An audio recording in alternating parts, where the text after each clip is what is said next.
You know, it's almost like your birthday with a package from China, so let's go.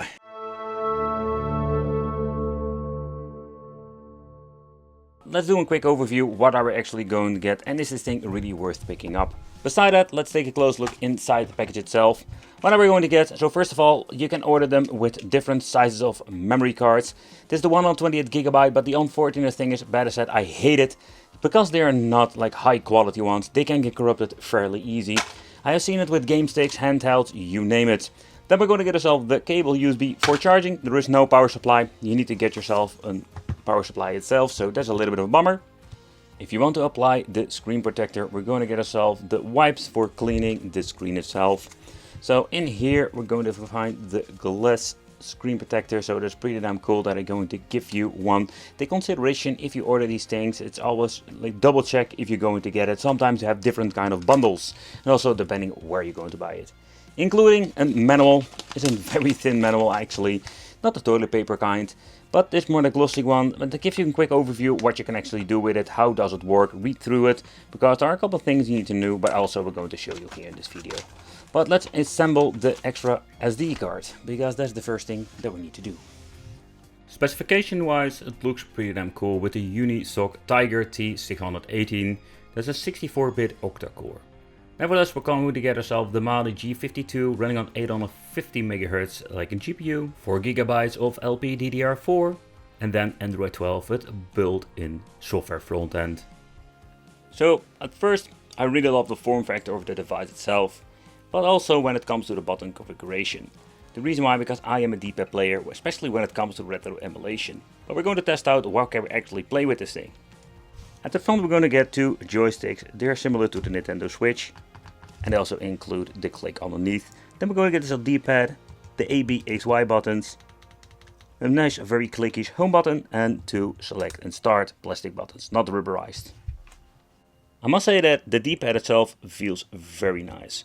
It does have a very sturdy feel to it, and it is long travel, but not to the point that it's way too, let's say, strong with a resistance. Nevertheless, I really like it. Another great game if you want to try out the D-pad is of course if you want to play some Contra. And what you can see over here, that the game runs pretty damn great in combination with the D-pad. And I've noticed that the D-pad is very comfortable to play. I'm very pleased with that. So when it comes to the buttons over here, we do have a very nice touch to it. And the touch, yeah, I can tell you, it's very comfortable to play. They're tiny buttons like the Nintendo Switch. That is a little bit of a bummer in my opinion. But the travel is not too long. Now what are we going to get underneath? We're going to get ourselves the speakers, and we're going to get ourselves an audio jack out. At the left side, there we're going to get ourselves the special button that we're going to use for entering the special menu. Here we're going to put in the extra SD card, so let's do that first. So when it comes to the SD card, I already mentioned before, this is not the best brand, or it's not the really brand at all. So I think it's a very smart idea to basically try to back up before you're going to use it, or use it, try it, and make a backup. Okay, so let's take a close look at the top. Here we're going to get ourselves a ventilation output, and we're going to get ourselves the Type-C connection. So at the left side we're going to get ourselves the on-off switch and volume control.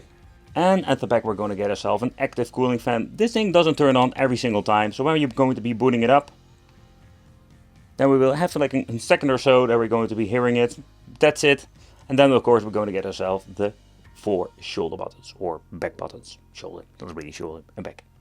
The first thing I'm noticing with this, it's very easy to reach, even to the point that it's going to be even a little bit too easy. So when I'm basically moving my fingers around, I can just press the buttons fairly easy. And the reason why, because they give it a very nice angle. So while holding it, you can press them very easy. And I already mentioned before, it's a little bit too easy in my opinion. But when it comes to the feel, very nice micro switched. I love it. Nevertheless, when you're going to be powering on the first time, we need to set it all up. So this thing comes also with a built-in vibrator motor, and it's quite aggressive in my opinion. It will take a couple of seconds to boot up the first time. And before you're going to be booting up, sometimes it will start spinning, especially when you're going to be like using a lot of power from the CPU, GPU. There we go.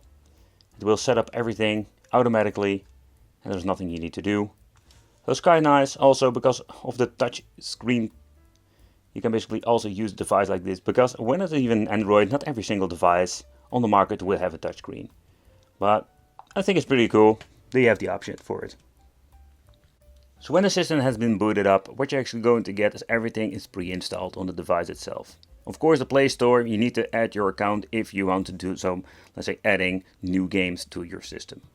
But for now, we're just going to focus on emulation. So when it comes to the overall emulation, we have all kinds of emulators preset. I think it's pretty damn awesome too. Nevertheless, when you're going to use the side button over here, we're going to get ourselves the special Anbernic launcher. And from this point on, you can just choose what kind of game you want to play. So if you just want to play with a device like this, you can just easily play all kinds of old school stuff. So that's the reason I wanted to focus on some other stuff. Think in particular like when it comes to Sega Saturn, Dreamcast, the stuff that doesn't run great, including PlayStation 2. So first of all, there are all kinds of different games on here, so I'm really curious what I'm actually going to get. The overall menu looks kind of basic in my opinion, so there's nothing really special going on. I've seen some better options when it comes to Batocera. Maybe in the future they will also add a Batocera or emulator software upgrade. I'm really curious about that. But here I have all kinds of different ways to play. Nevertheless, let's deep dive into it. Let's of course pick a couple of, let's say, old school games. But I just wanted to showcase what you can actually do. But okay, so let's take a close look at some overall emulation performance. And how does actually this system work. So if you just want to play some old school games like me, it's going to be absolutely a lot of fun. Nevertheless, the emulation for the old school stuff is just great. And looks amazing. Another thing I find very pleasant is the overall audio quality of this device. But take consideration if you want to go back to the menu, pressing select and start will give you the RetroArch menu. Here we can of course make a quick load, quick save.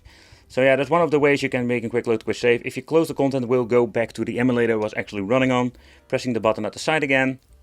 A couple of times will bring you back to the menu.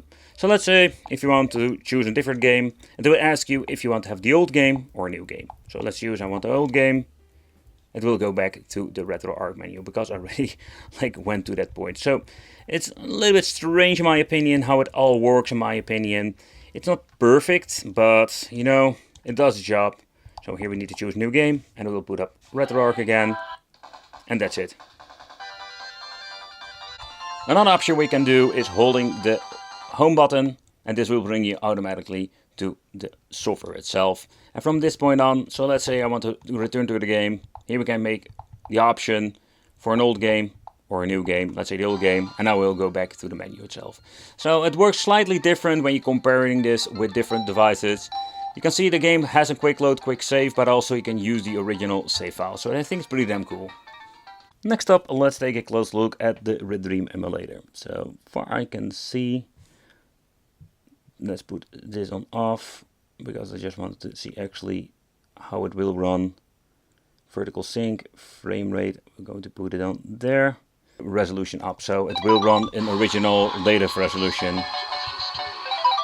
That's a little bit of a bummer, because I think this device maybe had the option to do a little bit of an upscaling.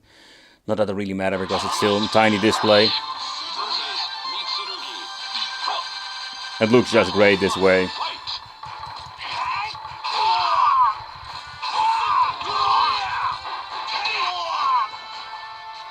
And one thing I also noticed that it does have vibration motor built in, but so far none of the emulators have been configured by it. A little bit of a bummer, because it would be a very cool extra.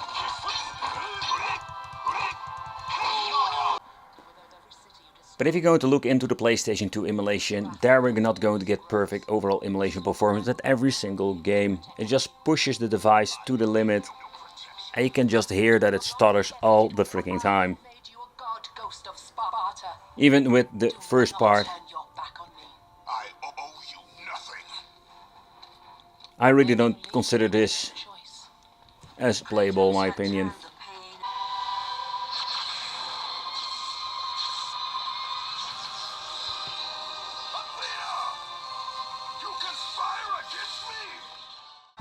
But if you're going to get into some basic gaming, there we're going to find some good enough performance that we can enjoy some two-dimensional PlayStation 2 games. So if the compatibility is great and not too demanding, there are games actually that can be played from the PlayStation 2 platform.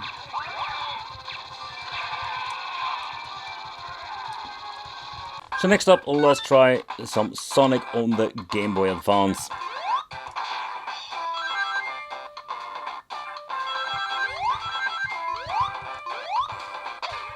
We have so many gazillion devices nowadays that we can actually play on this. But if you just have one single device like this Anbernic device, it's pretty damn cool to have actually a cool way to play. Alright, so next up I want to try some PlayStation, and just to see how far we can push it. I have been setting it to 1x resolution and 2x, but with 2x resolution in combination with God of War, it's not going to be working that great. You can see a lot of stuttering, and we can mess around with the emulator if you want to. The frames have been set to 1 from default, but I basically shut that down because I want to have the full speed of the game. Next up, let's go back to the menu. And let's go back to the game, and with just a normal resolution, or let's say 1 time, it runs pretty good. But it doesn't have to say that you cannot run different games in 2x resolution.